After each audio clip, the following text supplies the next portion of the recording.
Here's a look at the stories making news at this hour. I'm Erin Kennedy. Indiana police say cutting-edge genealogy and DNA techniques helped them solve an infamous 30-year-old cold case. Don Daler reports from Fort Wayne, Indiana. When they showed up unannounced at John D. Miller's home Sunday, detectives say the 59-year-old already knew why. April Tinsley. The 8-year-old vanished in April 1988, walking to a neighbor's house. Her body was found dumped in a ditch 3 days later, raped and strangled. The suspect left his DNA on April's body and on threatening notes he used to taunt police 16 years later.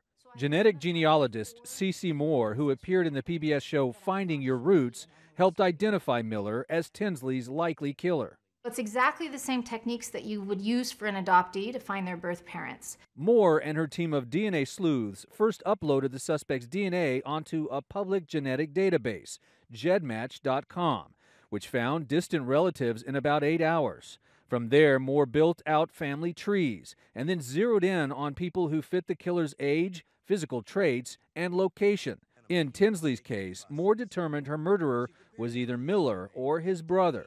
On July 9th, investigators secretly pulled used condoms from Miller's trash and sent them to the state crime lab. 3 days later, confirmation.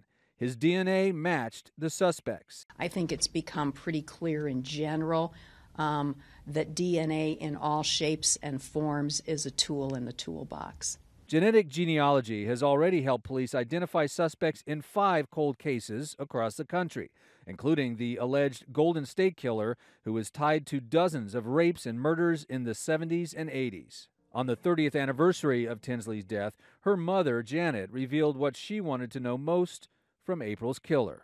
Main question I would ask is why? What made her stand out the most?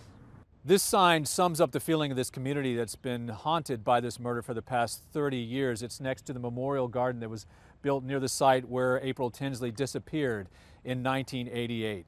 Prosecutors have until Thursday to formally charge John D. Miller with the rape and murder of April Tinsley. Don Daler, CBS News, Fort Wayne, Indiana. And now here's meteorologist Megan Glaros with your forecast. Hey everybody, so much more comfortable out there today. We have lower humidity levels, also lower temperatures, so we're going to be topping out in the low 80s today. Lots of sunshine out there, and it just feels good. We've got a similar day tomorrow. We may have even less humidity in play on our Wednesday. There'll be a chance of a few afternoon showers and storms on Thursday, leading into some shower and storm activity as well again on Friday. So we'll have a little more active end to the week, but the start is definitely calm, and it's looking pretty good out there, at least for today and tomorrow.